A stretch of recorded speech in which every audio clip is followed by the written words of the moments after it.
Apparently, some scholars have challenged the idea that the Passover ever existed. I'm not aware of this as a big movement, but it is the foundation for the next question I have, and that is, if they're right, if there was no Passover that happened around the time of the Exodus, then what does that do to the significance of Jesus being the Passover lamb? And I think the simple answer to that is it doesn't do anything to Jesus being the Passover lamb. Jesus' actions in history 2,000 years ago at Calvary were arguably pictured in the Passover that happened 1,000 years before that. But the significance of it and the efficacy of it, the effect of it, is grounded in that it happened, not that it was a picture of something else.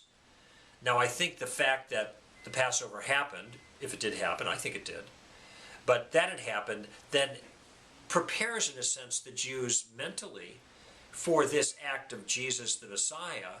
It's a picture of something that happened in the past, so that then they will recognize this sacrificial death, this blood covering, if you will, of Jesus. But if the Passover never happened in the past, it doesn't take away anything from the actual blood sacrifice of Christ, that his blood does cover, that his sacrifice brings forgiveness for us and protects us from the wrath of God. All of that is not grounded in the Passover proper.